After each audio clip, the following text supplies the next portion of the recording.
Wake that ass up. Early in the morning. The Breakfast Club. Morning, everybody. It's DJ Envy, Angela Yee, Charlamagne the Guy. We are the Breakfast Club. We got some special guests joining us this morning. Yes, indeed. We have Latham Thomas, who's been up here before. Welcome back. Thanks for having me. And we have Lisa Price. Welcome. Thank you. Founder of Carol's Daughter. Yes. Welcome, ladies. First, I have to ask, I have two young girls, and your hair looks amazing. And trying to keep the curls in my daughter's hair, it's like my wife says, we got to retrain it. I don't know what she's saying. So before we leave, please tell me what you use to make those curls stay. Okay, so what is in my hair today is our Goddess Strength line. Mm-hmm. It is amazing for helping to strengthen the hair, and specifically for the curl definition, I'm using the Goddess Strength Divine Strength Leave-In Cream. So that's what's in this today, and I know I make it, and I'm supposed to say that it's great, but I make it, and it's great. Clearly it is. You your best billboard. Absolutely. Yeah, I know too much about curly hair. My kids have it. But we have to retrain it, and we have to do this. And in the morning, when it falls, I'm like, I have no idea. All I know is my wife says, do not get it wet. Just let it go. Yes. Yeah, so I know how to put a shower cap on and everything. So. It's actually my mom's favorite products are Carol's Daughter. So I always, when y'all send me the emails for the sales, I always stock up and send her all of the Manoi oil. That's her favorite. Thank you. And I got in the Goddess hair oil, so my hair smells good too. No, the room smells amazing right now, by the way. What would you suggest for Charlamagne's hair? What would you suggest for Envy's beard? Because it's dyed, right? Because he actually has grays like I do, but he puts all that black stuff on it. Do you recommend that for your skin? Oh my goodness. Yes, thank you. Oh my goodness. We don't, right? And Latham, I want to thank you. You sent me this amazing box for International Women's Day, and one of the things we got to put y'all up on is this Dysphoria oil, which I really love. It's an intimacy arousal oil, so just putting that out there. Hey. And we're here today to talk about a number of things, but the Black maternal health crisis. Yes. As always, I hate that we keep having to have this conversation, but clearly things aren't changing. Mm-hmm. Yeah, we're still at a place where we're at critical mass, and the crisis in the United States is that we're in the most dangerous country in the developed world to give birth. Black women are still 3 to 4 times more likely than white women to die during childbirth due to childbirth-related causes. And right now, since we're waiting for policy changes, we have an incredible Black Maternal Health Omnibus Act that was presented to Congress. Cory Booker is one of the leads on pushing that through. Mm-hmm. We've had convenings even this week during Black Maternal Health Week around a conversation, even at the White House level. Kamala Harris just led a conversation like this. And so there's so much being talked about, but really what we're here to talk about today is what we're doing, what people can do, how we can have self-determination in our communities, and strive to make a difference starting today. And we can all advocate, we can all be folks who are striving towards change. The systems are broken and they're not designed to actually support us. So we need to figure out how to design new systems and new spaces to support ourselves. So now, what is the main problem that you say? A woman gets pregnant, she goes to the doctor, she gets tested, they take a blood test. So what is next? What should women be doing to make sure that we don't have these problems? Is it eating better? Is it going to a different type of doctor? Is it not using an epidural? What should women be doing to make sure that the process is as easy as possible? So you asked like 1,000 questions. I'm sorry.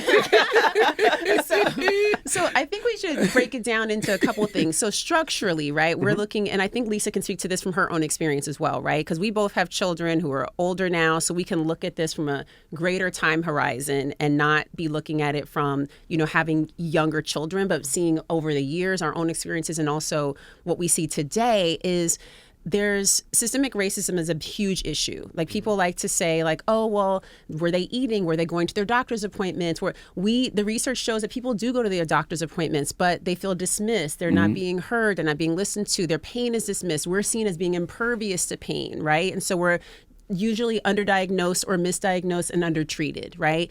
And so living in a time like COVID where people have comorbidities that may show up, by the way, and rear their heads while you're not getting adequate care because the care is telehealth, for instance, then guess what happens? Things that could be treated during a pregnancy can become lethal at the end if they're, especially if they're things that could really impact your health, right? Or the baby's health. And so one thing is, having consistency in providers, which is really important, access to really good and fair medical insurance. We need to have safe, affordable care, throughout pregnancy and the entire reproductive continuum, because things happen outside of pregnancy, as we know, that impact health, right? You also need to be able to have trust in your provider. A lot of people, report mistrust, right? We have a very fraught relationship with the medical system as Black and brown people. So mistrust is built in, right? So we already feel trepidation when we go to our providers, and that's upheld by how we're treated in many cases, right? And so, it's not just going to be training alone, anti-bias training. You can't really, you can have a lot of conversations and trainings and stuff, but the point is that we're talking about 400 years of developing a system that was actually designed to fail us, right? And so we have to have it's bigger than this, right? It's bigger than just like, well, what to do in this moment. Advocacy tools are critical, right? And so when I'm showing up, if you're showing up with your partners, you need to be able to ask the right questions for your care, right? You need to be able to feel safety in asking those questions, and not that you'll be punished for asking them. And then you have to be able to have the tools and necessary to then achieve the best outcomes possible, right? Given the circumstances, given what's possible for your birth outcome. So it's many layers, but again, it's not just like, oh, should you get epidural or not? Like, choices come up and everything is on an as-need basis, right? But I think it's really important to have education, and that's one of the things we're really excited to talk about today, because a lot of people have confusion around what choice really looks like in maternal health, especially in our communities. We don't get, we don't have these conversations readily, and it seems like we do have them in the spaces that I'm in, like in childbirth and childbirth education and with doulas. We're having these conversations all the time. But if you're not in those spaces, who's talking to you about this, right? Until it's time. And so that's why we're really excited to talk about, what we've been building together and how it can help people. Yes. Well, I want to ask you something. What does choice look like? You said, what does choice look like? What does choice look like? To me, choice is being able to ask questions about the process that you're going through. A lot of times when you speak to women who talk about their birth experience and what complications may or may not have come up, they can't explain how they got there. They just hear, oh, now we have to do this, now we have to do that. They're uncomfortable, they're afraid to say something, and some of it comes from not having asked certain questions beforehand, because until you go through the process, you don't know what you should ask. So if you have a doula who's working with you throughout your pregnancy, your doula gives you questions to ask when you go for the checkup. Like, okay, this week you should be seeing this, you should be feeling this. Let your doctor know about this. Ask them about that. There's no way to know that without somebody giving you that information. Right. And the other thing that happens is there's an assumption when we talk about the Black maternal health crisis. There's an assumption that, Black and brown people are of lower socioeconomic status, different level of education, different salaries, so forth. Maybe they have insurance or not, and it's all tied around access and poverty. And it has nothing to do with it. You can be affluent, 6 figures, great hospital, great doctor, and still die because they're just not listening to you. And they don't understand who you are and what it is that you're feeling, and they make assumptions based on what you look like, what your medical history says. A person can have high blood pressure but have their high blood pressure managed, and they can eat healthy, but a doctor sees Black woman, high blood pressure, overweight, risk, issue, blah, and doesn't talk to see who she is. I was also, noticing when you go to the hospital, a lot of times they do things by protocol, right? It's not person from person, or patient to patient. Right. Right. I'm just thinking, even with I have 5 kids, but my last child, my wife went to the hospital and they said, how many centimeters? They check, okay, you should go back home. But my wife was like, no. Not on the 5th. This doesn't feel like going back home. I'm staying here. And it was a big thing. And thank God she did, because we almost had a complication. But I think everything is too protocol. Yeah. We have to change that. Yeah, I think this is why, intuition is really important, right? Because she felt and you felt like something like, this doesn't feel right. We're going to, make an executive decision here for our care. It's really important to be able to speak up. And that's actually advocating and action, right? And so part of that looks like having informed consent, when prior to a medical treatment or procedure taking place, you need to be told at every single juncture what is happening, right? And so if somebody can explain to you what the nature of the procedure is, what the benefits are, what the risks are, what the alternatives are, even if those alternatives include doing nothing at all, right? And you check in with your intuition, and then you say, like, does this feel right? You ask for time to think about it, call in and ask a friend or, provider, somebody else, outside the room, ask for space to make that decision so that you can, feel like you're being part of the decision making rather than something's happening to you. And most of the time, like Lisa said, people will say, like, yeah, this stuff was happening. They can't even tell you what happened because they weren't told, right? And so when they're trying to repiece the stories, they're like, yeah, nobody ever said this or that to me. And often what we find in the doula trainings is people are sort of repiecing together their stories from this standpoint of having a traumatic event had occurred, and now they're finding their way to healing through being able to tell their story and understand what actually happened in that delivery room and understand that was harm, And so just because you had an experience and the baby turned out healthy doesn't invalidate the pain that it took or that it caused or the complications that you endured. And if you weren't made to feel safe, if you weren't made to feel dignified, if you weren't made to feel like you belonged, that you were witnessed in your strength and in your vulnerability in that moment, then we are doing something wrong, right? And so this is supposed to be a transformative event, and it's a community event and a healing event, and it's also a birthday. Right? So it's a celebration and it's new life. And so we need to regard it as such. And I think that, as you think about protocol, when everything is so mechanized, then it does take a lot of that magic out of the process. But again, it's not magical for whoever's doing, whoever's there with you. It's magical for you. But that's why when you have a doula present, that person can help to create that safety net and help to create that level of intimacy that creates the birth village around whoever's there. And yeah, so that's a lot of what we're trying to do with Love Delivered. It's a lot of what we're trying to do with, the storytelling, because we need also to see beautiful stories about birth, and we need that in our communities, especially to counteract the stories that we're hearing that are negative, the stories that we're hearing about life lost. And even when we're hearing those stories, understanding those are people, right? Not just numbers, right? Because statistics are one thing. People can't wrap their head around statistics, right? There's a saying that, one life lost is a tragedy and 100 lives is a statistic. Okay, well, we can't really wrap our head around the number. The sheer numbers are insurmountable. But when we actually talk about the people, right? When you start reading these stories and you see who had a near miss or who actually lost their life, it's devastating, and it's impacting our communities, by the way, at the root level, because women are the crux of community. And so our community really cannot afford to lose any more lives like this, mother or baby.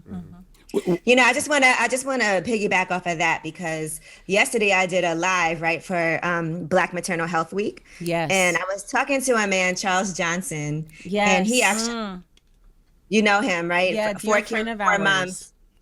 And when I tell you that story is so tragic, when you hear he was in the hospital, his wife was giving birth. It wasn't I think it was their second child. And she actually ended up dying during childbirth. And when I tell you we were crying, listening to him tell his story, imagine every year it's his son's birthday. And he also has to think about, that's the day that I lost my wife. And they knew something was wrong. And in the hospital, the staff told him, your wife just isn't a priority right now. Yeah. And They let her to bleed internally for 10 hours after her operation. cow. And what happened, and I'm going to share this, and for anyone who is listening, that this is painful. She was led to bleed internally because they had lacerated her bladder when they did the C-section, because the doctor was in such a haste. Lord have mercy. And so when you think about the time that it takes to actually, C-section should actually be done really carefully. It should take time, right? And since it was a second one, it should take even more time. The cutting time is longer because you have to go through scar tissue now. There's a lot of layers to go through, but it's about safety. And he did not prioritize her safety. And he didn't even come and say hello to Charles or speak to him after she had flatlined, after she had coded when they went back in. So this is a man who is standing up to speak out, whose wife's name, there's actually a bill called the Kira Johnson Act that is part of the Black Maternal Health Omnibus Act. And it is because of her life that was lost. It's like we have to continue to say these names. And by the way, we don't know these names, most of us, because the stories don't make it to the news, right? Kira Johnson's story was one, like Angela was saying, that we do know, but we don't know most of these people, right? Because it's not a priority in this country to censor the experience of Black women. And it's not important in this country to protect us. And so it is incumbent upon us as community leaders, as individuals, to say, like, we can do something. And so, yeah, I mean, Charles is extraordinary because I don't know how he gets up every day. Honestly, I don't know. Lord have mercy. Yeah. Jesus And when Christ. I tell you during that live, there were so many women that were on the live talking about their own instances and things that happened to them while they were giving birth, their own near death experiences that they had. So for me, it's like just to be on this live with a few hundred people and see that there were so many different people that have their own story. It just shows you how much of a problem this is. And it's not even just during birth, but even after. Yeah. Exactly. I didn't have a near death experience, thank God, but I did have a complicated delivery the first time, a bit less complicated the second time. But I only know what exactly happened because my husband was able to stay calm throughout the process. And, he's one of those people when something medical is happening, he's finding the doctor, he's finding the nurse, explain to me what is going on. What is it exactly that you're doing right now? So he was able to tell me things because when you're in labor, that's all you know. That's all you're thinking about. You don't know everything that they're saying to you and everything that's happening.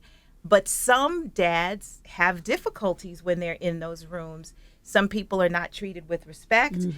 If they're agitated because they're worried and they're upset and they can't put on the calm Black man voice, they can't put on the Barry White to make everybody feel comfortable. They're treated with, hey, what are you doing? Do I need to call security? There's all of that crap going on as well, which is just ridiculous. My husband and I were in the hospital from Friday morning when they induced, and our son wasn't born until Monday morning. So that's a long time that we're there. Every time the nursing shift changed, they asked him who he was. Lord and why have are mercy. you here? Wow. I'm Wow. sorry. Wow. Like, can we just assume that he Yeah. belongs I'm not here? just wandering around the hospital. You know what I'm saying? That's crazy. Jesus Yeah, Christ. it doesn't make sense. Now I want to ask. I know it's going to sound like a stupid question, but I No just want you to questions are break it down. stupid. You've never heard Envy's questions then. Y'all are a trip. So what is a doula's job? And the reason I asked that Great question. is because I thought I knew what a doula was, and I obviously don't. So what is a doula's job? First of all, I feel like you have been a doula without realizing it for a very long time, over 5 Yeah, I got births. 5. All I got right. 5. So I feel like you could answer this question. So a doula is a non-clinical care provider who's a part of the birth team, who shows up as an emotional support, physical support, educational, helps you to build those advocacy tools we're talking about. If there's a partner, making sure that the partner can participate at the level of comfort that's appropriate for them in the birth process. and is really there kind of like to create this gel in the community, preparing you for the process, but also for after the baby gets here. Because what people forget is like we do all this preparation for the baby to come, and then on the other side you have the baby. You're like, where are the grown-ups, right? Right. So at that point, then it's about like building systems and community support around you. So there's a birth village when you come home. And this is critical because if you think about what the past year has been like for people who've been delivering, family can't come in, you're isolated, right? New parenthood can be very isolating for people. So helping to create systems, even when it has to be virtual, to ensure that people transition into new parenthood with more ease, that they feel comforted, that they feel safety and support in that process. And so it's really being like an emotional support first. One of my clients calls it like having a producer for your birth, right? So somebody's thinking about all the things, right? Making sure that things are organized and set up, but also really understanding how to navigate these spaces. When we talk about the hospital, a home birth, or a birth center, how do we navigate each of those experiences? How do I prepare you for all outcomes, right? How do I prepare you to speak on behalf of yourself, right? Because I'm not there to speak for you, but I'm there to amplify your voice in a moment where you're advocating, right? And so it's all of those things. And also for you to see what's possible, because many people, don't believe in their bodies or know what they're capable of. And we're here to help build that up and ensure that you can do whatever the outcome is, you can do it. Are doulas there for delivery? What'd you say? Are doulas there usually for delivery? Yeah, for the delivery, so educating along the pregnancy continuum, there for the delivery, there for postpartum, helping you to breastfeed, right? Helping you with recovery to heal after the birth, whatever the birth outcome is. Yep. You definitely explained what doulas do, but what are the benefits? So there's so many benefits. Yeah, I mean, you can speak to this too from a personal, but from a clinical side of things, we actually have studies that show that, the presence of a doula can decrease the use of pain medication, can increase the instances of vaginal birth, can decrease C-sections by like 28%. Latham did that for my wife. Yes. Yeah, she had an incredible birth. Can also help to increase breastfeeding, maternal satisfaction, bonding. All of these things are possible, but the one of the things that I think is really important and that's critical is to decrease C-sections and increase vaginal deliveries, because what people don't understand, like how you're born matters, and all births. I mean, C-sections are sacred. All births are sacred because how you get here is how you're meant to be here, but for many people, because of how the system is, sometimes there are what we call unnecessarians, right? So unnecessary C-sections. And so we want people as much as possible to be able to have normal physiologic birth, which is vaginal delivery. There's many health benefits for that as well. But we also honor all types of birth outcomes and all types of feeding, right? And so it's about being non-judgmental and being able to provide people with the tools they need to like move through that process. So the doula is not here to say, oh, this is the type of birth we're going to have. I'm only going to support you if you want this type of experience. We're here to say, like, what's your vision for this birth? Like, how do you see this? And if you don't have a vision, I'm here to help you like shape that and support you in all of the choices you make along the way. And they don't have to be choices, by the way, that are mine. These are your choices and your beliefs and your vision. And I'm here to just support you and hold your hand as you cross that river. And when you have a bunch of medical doctors telling you one thing, like they told my wife, like, you have to have a C-section the second time. You have to. Latham was like, no, she doesn't. And then, the doula comes in and walks her through these things that enables her to have a vaginal birth. You're like, what the hell is the science about then? What are they studying? What is the medicine for? And what happens during that time? Like, do you change doctors? Because this doctor's telling you have to have a C-section, right? And you're saying no. So now do you change the doctor? Because my wife didn't change the doctor. No? I think it depends on whether or not you can arrive at an understanding. So there are times when people do change doctors, and sometimes you can't because of insurance. But it's just having the doula there, you have that pause to ask another question. So, for example, if the doctor doesn't feel that the labor is progressing, it's very common to give women Pitocin to increase the contractions. But then the Pitocin is something artificial that's being introduced. Now, I'm sure there are times when medically it is needed, but it is prescribed way too frequently, way too quickly. A doula would say, you know what? Let me walk with mom, and I'm going to take mom up and down the hall for a bit, and we're gonna see if we can get this going on our own. So can we hold off on the Pitocin maybe? And then mom and doula go walking up and down the hall, and maybe things progress, and they don't have to go to that route. If there's no doula there, if you don't know that you can ask that question, then you get Pitocin. Now your contractions are not only horrible, they have no rhythm. Right. Where before the Pitocin, at least they had a rhythm. You could, you're supposed to like watch the clock and count the seconds. With Pitocin, it's like 10 seconds. Here's another one. 15 seconds. Oh, there's another. And you don't have the rhythm anymore. So now you feel even less control, because now I can't even control my pain. I don't even know when it's going to come. It's just slapping me in the face. And then you get defeated. And then when somebody starts talking about a C-section, you're like, you know what? That might be a good idea. No, it's Because I'm true. And tired. being a new parent, your first time, Yeah. you have no clue. Yeah. Like you said, and you have nobody to talk to. That's why I'm, a doula's. I wish we would have had a doula the first time. I just remember the doctor when we were delivering, and we had 5 kids, and this was the first baby. I don't know what it's called, but they have to slice with the knife. Oh gosh, And that happened. My episiotomy? wife was so mad after. But I'm there, looking. I don't know what to say. I don't know the questions to ask. And my wife was like, the doctor didn't have to do that. No. I had 4 other children and didn't have to do that. But Yeah. they were so in a rush, probably because they had so many other deliveries. It was And like, if whoever invented that procedure had to sit when they urinated, my wife it said wouldn't the same exist. thing. They said it burns like a mother. It's making me hurt just now thinking about it. What I'm is like it? rocking It's back an and forth. episiotomy. So it's a cut into the erectile tissue between the vaginal opening and the anus, right? And so, so to create more ease for a baby to be delivered, a doctor might make that cut. It has to be medically necessary. There are so few reasons to do this cut. And the baby was 5 pounds 6 ounces. So Oh, there was yeah, no no. reason My for that smallest cut. child. No There was no reason reason for to that do it. cut. But Yeah. I didn't know. Like you don't know as a father. You just Yeah. all right. But I mean, a lot of things that we see that we accept as normal. So like somebody laboring on their back, right? So if you're on your back, then your hips are closed. If you're squatting, your pelvis is 30% more open. So why would you not just get upright and squat and use gravity to bring your baby down and to like not have any tearing, right? So this idea of like laying down and pushing uphill in a bed and, like all of this stuff like doesn't make sense. It's comfortable for the doctors. Obviously, it's very easy for them. It's to position themselves, but it's not easy for you. And so so it might take a little extra effort to push a baby that way, but there's never a reason to cut into that tissue. I can say this so clearly too for people who get episiotomies.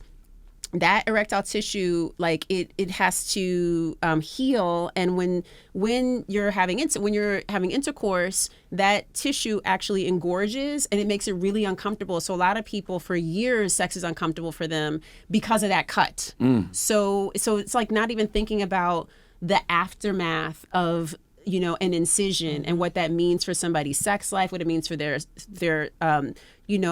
self-esteem, how they view or see themselves sexually. And people think that just because like 6 weeks, you go back to the doctor and hopefully you're healed. A lot of time it's not 6 weeks. Sometimes it takes up to a year for people to heal after having a baby. And so this understanding too, again, from this lens of, the experience of like, let's just create some ease here. This is faster. Let's just get it over with. It's not about that, right? Like, and so really like the vision, from a doula perspective is like, really moving with a time that's like patient centric, like what's going on with you. Let's like modulate around what's happening in you and your body. And unless it's medically necessary, it always has to be a medical indication. And the question that I would always ask, if people could have one question, is there a medical need for this? Is there a medical indication for this? If you ask that every juncture when somebody's about to, introduce something, the answer is either no or, yeah, there's a reason that we have to do this medically. What's that reason then, right? Because then we can have a conversation. But if it's no, cool, I'm going to continue doing what I'm doing. We're going to go walk the halls, like you said, or we're going to do nipple stimulation or some other things to help get this labor moving. But if there's no medical reason, don't start to, use pharmaceuticals on me unless I ask. Right. So I think it's really important for people to know that they have rights. Right. And a lot of people don't realize this, that when you go inside of a space, just because people are talking to you and telling you, hey, we're going to draw blood now, hey, we're going to do a cervical exam, whatever this is, like you have to consent to that. Right. Just because I release my arm, for you to draw blood doesn't mean I'm consenting. I'm cooperating, but doesn't mean I'm consenting. Right. And so inside of medical spaces, consent means something too. And just because, these conversations aren't happening as big as they are outside in the public when we're talking about, sexual transgression and violence that happens to our bodies, like, within the context of something like Me Too, these things happen inside of the medical space too.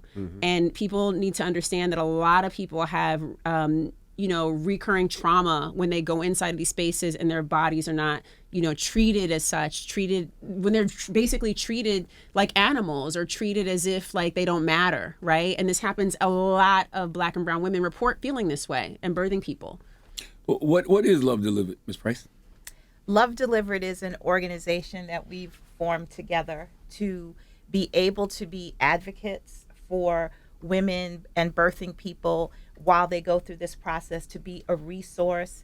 Our goal is to gather 10,000 advocates within our first 3 years and 100 million impressions. So people reading the information, coming to the website, looking at the resources that we have available so that maybe they can find a doula in their area, or maybe someone has thought about becoming a doula. Where can I go to get training?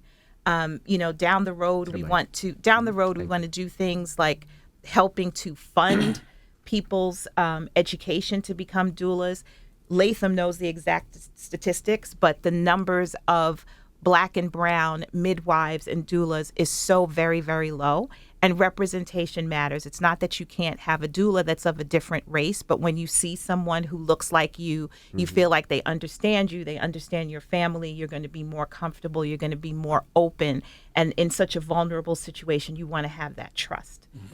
So that's what we want to do. We want to make birthing stories beautiful, forever stories that people are telling, and not harrowing tales or, something embarrassing that you can't talk about, or something traumatic. We want it to be a beautiful experience. Mm-hmm. What are some tips for women that are currently pregnant but they don't have a doula? Well, what can they do if they decide not to have one, or if they can't have one? So one of the things, or can't afford it, or doulas. Yeah, Can so insurance companies pay for doulas? Or no? Yeah, so they do. some insurance does cover doulas. It's not like across the board, in a federal sort of package. But there's a doula for every price point, including community doulas who work on a pro bono basis. There's folks who work on a sliding scale. So, if anyone approaches, there's always somebody within the community who can serve them, right? And so at Mama Glow, we have newly, minted doulas who are working with families. A lot of them work on a sliding scale or pro bono basis, like as they get started. We have seasoned doulas who also support people. So it really depends on where you are, but there's also virtual doula support. So you don't have to have somebody come into the hospital with you. You can have someone help prepare you, and they can meet with you on Zoom, like how we're talking with you, Yi, right? We can be in these appointments and can prepare you for the journey that way. You can get access to tools. We have like webinars all the time that are open to families and in the community to really like get people versed in, how to prepare themselves for these experiences. I would say also, there's a 13-page resource guide that people can download, and you can get it on the Mama Glow Foundation .org website on the Love Delivered page, and people can get that resource and read and look at the legislation, but also listen to podcasts and read books and articles and essays to prepare themselves also and get more versed in the information. There's so many conversations happening, like on Instagram Live, webinars, like a lot of free things out there. So I feel like, getting on mailing lists and jumping on some of these like free resources to help continue the educational process is like probably the easiest now than it's ever been because of COVID. Like a lot of that information has been democratized, and it's a little bit easier for people. But I would also say, like, within your community, start to figure out what your birthing village looks like. Who are the people who've already done this before? for? Like, do I have like a older cousin or an auntie or somebody who also had twins? Like, maybe I should be talking to them. Who's going to help, prep food and meals and stuff when I get home? Who's going to hold the baby while I could take a shower? Because like that's like a feat when the infant arrives, right? Who's gonna help me to recover? Who's gonna, like, these kind of things? If you have to have a planned, if your baby's planned C-section, or if you have any complications, also like, researching, are there any people in your community who also experience this? Can I talk to you? Can you tell me how it went for you? What should I know going in? How do I prep? And I think when you feel prepared, that's the best of all possible ways to enter into this process. And now we don't always feel prepared, right? Sometimes we don't even plan for babies, right? They're on their way. We're like, okay, I guess we're doing this. Let's figure this out. And a lot of us are thrust into this, but hopefully we have 40 weeks, and as we know, statistically, our babies come early as well, and they come sometimes born too sick and too soon. But as we're on this journey in preparing, getting as much information as possible, connecting with people to create community around ourselves, because that's how we evolved to do this. We were not isolated in our birthing experiences. We had community around us. And so we need to kind of get back to that. And even if that means virtually getting back to that, doing that as we live through this moment of COVID too. Right. For women who are trying to make a decision about whether they can do a home birth, because I know a lot of women are saying, man, I would love to do a home birth, but maybe I have some issues. I have fibroids that could be an issue, and I feel like I need to be in the hospital. What type of advice would you give them as far as deciding whether or not they can actually or should actually do this at home or need to be in a hospital? I mean, I'll start, and I think Lisa can answer this too, but I think that it's really about you choosing the best place for you, right? Because number one, I'm an advocate for all places, because not everybody is a candidate for home birth and not everybody is a candidate for hospital. And I did a birth center, which is like a hybrid, it's like being in a home-like environment, but like in a place where there were clinicians, right? And I had a birth with a midwife.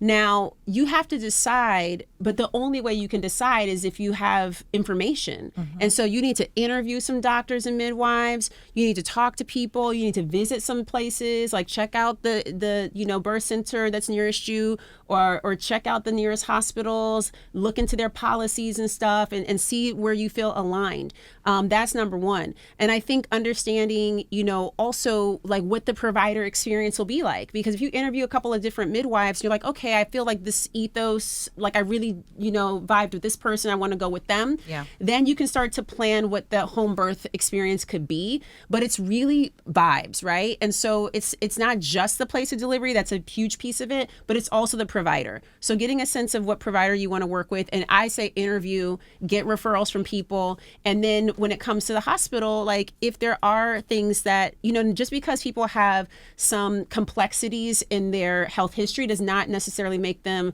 not good candidates for home birth. It really depends. So you do want to just make sure that you have these conversations early on. And the earlier on you start having these conversations, by the way, the better prepared you are to make a decision. I have clients who switched from going with a hospital birth to a home birth at like 30 weeks, right? Like they were already like their doctor had the date, like I know, and then they switched to home birth. I had people who were like on the fence about it and then said, I'm going to go with the hospital. I had people who during COVID, when they were actually not having when there was that mandate for like 2 weeks where partners and doulas could not be in the hospital, that switched from their hospital care and went with a doctor they didn't even know at a different institution just so that they could be with their partner, right? So a lot of people make decisions for different reasons, but having as much information as possible is key, and then really going with your gut about what feels right, because I don't think that we can make these decisions intellectually only. We really have to feel like this place feels like it, this matches my ethos and my values,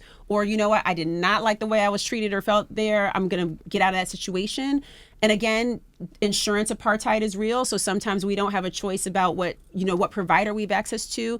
And that means that we have to find ways to build rapport, have, our advocacy team and our birth village in place to help us with that. But I definitely think part of it, that sets us up really well is when we can do that research. I have one last question for myself. I noticed when I had my first child, right, this was 19 years ago, that I was able to tape and record. Yeah. Right? Now they don't want you recording I anything. know. Yeah. Why is that? Why do you think that is? Because if they fuck up, it won't be on tape. Excuse my French, but Can't if they tape mess all up- that malpractice. But you know, at first it's an experience that you want.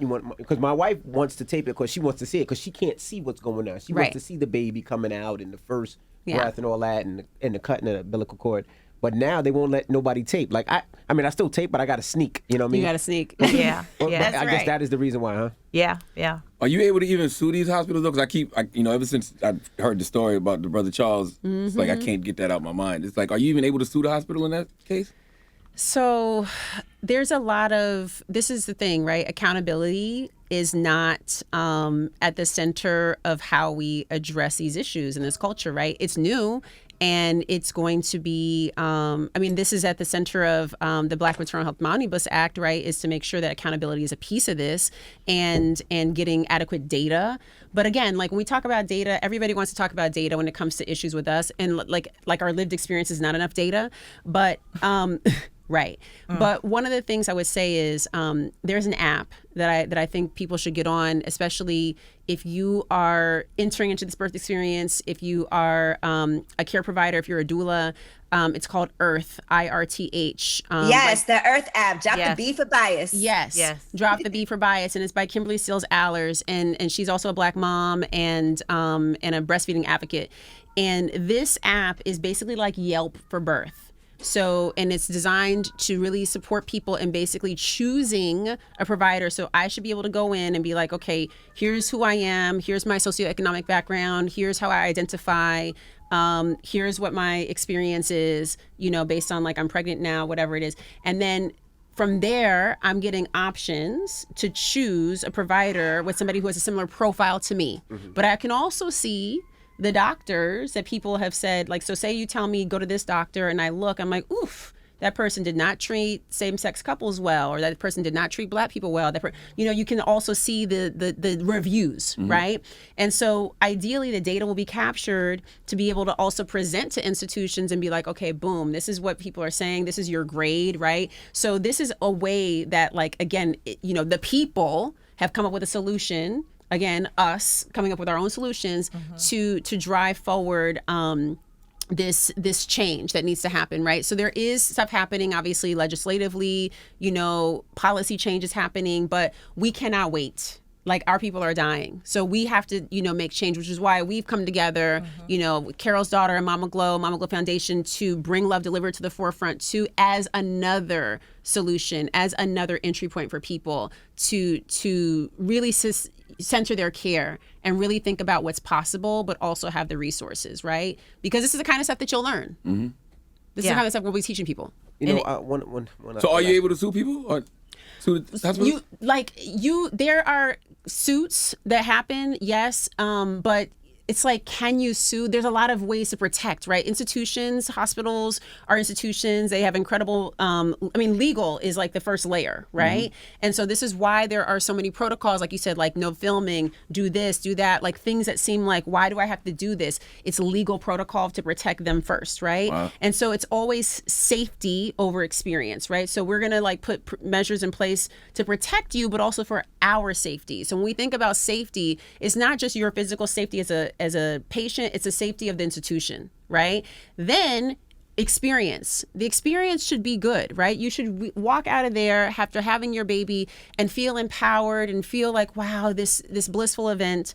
And that's not what we're always getting, right? And so a lot of times we have to sacrifice experience for the safety factor that hospitals are trying to guarantee so that they don't get sued, right? So there's a lot of provisions, and I think people do pirouettes around, accountability. So there are instances where you can, but it is incredibly hard. Yeah, you have to have resources, and you have to be over-resourced to be able to do it, and it doesn't happen that easily. And you have to be able to show that the person was negligent, which is difficult if they're following process and protocol that everyone else follows, and this particular outcome occurred with you. You would have to show malfeasance, which is hard to do. It's very hard. It's very hard because they are, in a lot of cases, following protocol.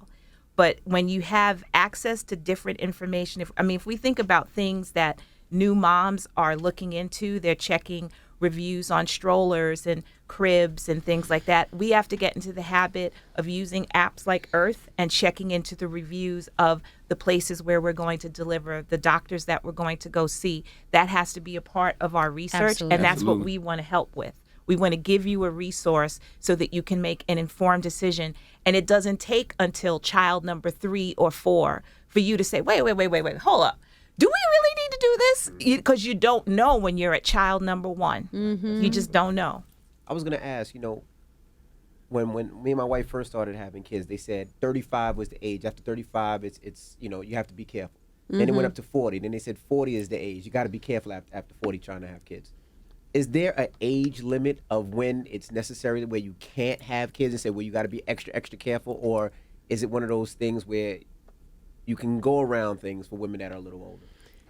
I'll share a little bit on that. What I would like to say first is biological age and chronological age do not run concurrently, which means that like my however many years I've been on this planet does not necessarily correlate with like my biological age, which will show how I metabolize stress, like how I what I may eat, where I live environmentally. Like there's a lot of impact on our bodies, right? And so some people may be like in their 20s and present in their 40s physically, right? Or have egg reserve that may look like someone quote unquote in their 40s, right? And then you'll have somebody who's in their mid to late 40s who have an egg reserve that looks like somebody maybe in their early 30s.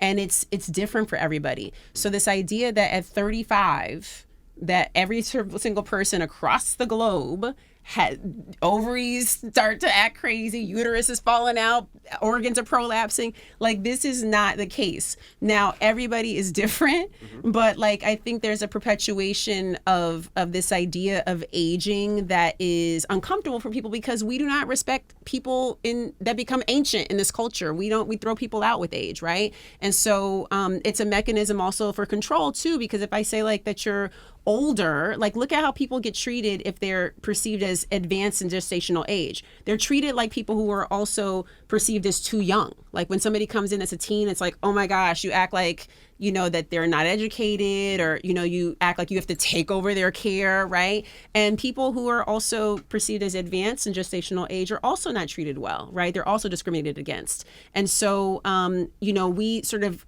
continue to like live into this idea.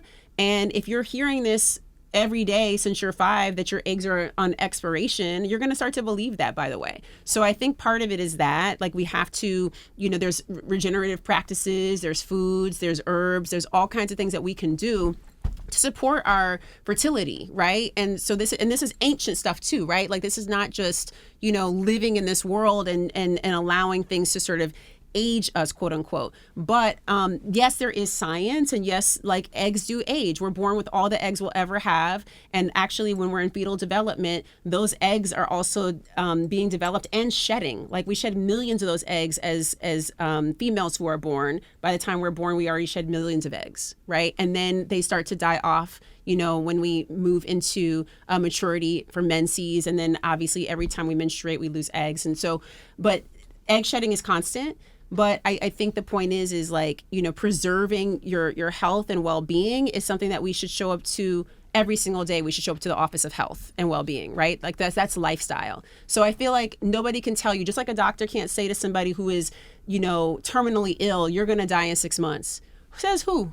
Right. Are you God? No. Right. So I believe that like nobody can determine your health but you.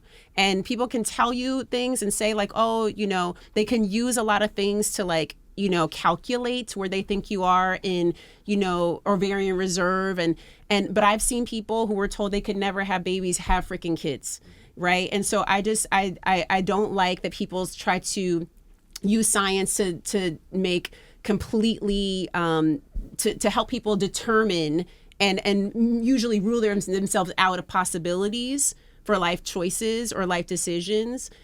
Based on what one doctor said, right? Right. And so we can't allow that to come in, and it happens to us all the time, yeah. Right? Especially Black women. It's like somebody will say, "Oh, well, this is your family history, whatever." They'll just like say like you're out of the the equation for this particular, health outcome, but or choice that you want to make. But I think it's really important to look at like our health histories, to look at like, what we've inherited too, because while we've inherited a lot of trauma and that weathers our bodies, we've also inherited a lot of resilience, and that also protects our bodies. And so there's ways to lean into those practices as well. And also looking at what you've just gone through. So my two oldest are my children, Forrest and Ennis. They're 19 months apart. So when Forrest was born, it was 2 months before my 34th birthday. Mm-hmm. When Ennis was born, it's 5 months after my 35th birthday. So the pregnancy and now imagine I have a child who is not 1 year old yet at home, and I'm now pregnant with the second child. And all of a sudden, I'm advanced maternal age because I'm going to be 35 when I give birth to this baby. And the whole pregnancy is different. I have to go to the doctor more often. I have to have more ultrasounds. I have to have an amnio, like all of this stuff.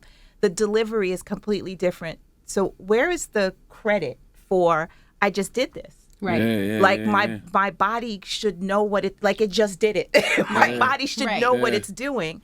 And the labor was so awful with my second child in that I couldn't move. I have one machine across my stomach. I have a machine in this arm. I have a heparin lock in this arm in case they have to give me any medication. I can't walk. I can only lean to my left side. And I was just like, just take them. I can't labor like this. I can't do this. And that's all because of statistics and a number. Right. Well, thank God for Love Delivered then, because y'all gonna ease a lot of people's pain. Well, Right. And is it also true, though, as you get older, that there's more of a chance that you'll naturally have twins? Yeah, well, they say that, after 35, 37, especially for Black women, the statistics increase for spontaneous twin pregnancies, God, let me give you a couple since you waited so long. Let me go ahead and give you two. Since you did this one last time, right? Let me give you two. Well, Latham Thomas, Lisa Price, thank you for joining us so much. We Thank appreciate you. guys. Thank you. Is it lovedelivered.com? What is it? carolsdaughter.com. carolsdaughters.com. Okay. / love delivered. Can we say Gotcha. it together though? Yeah, go ahead. Yeah. Let's do it together. Go. Okay. carolsdaughter.com / love delivered. You are a dope R&B group. There you go. And one day, And the next time we're gonna harmonize. one day, Lisa, you got to come up here and we can talk all things Carol's Daughters. Yes, Carol's Daughters I is big feel in so our honored community. to be in this did space. that. This is so great. Absolutely. I'm on the Breakfast Club. Woo! Well, let's do it again soon. Absolutely. Thank you. It's the Breakfast Club. Good morning. Thank you, ladies. Thank you.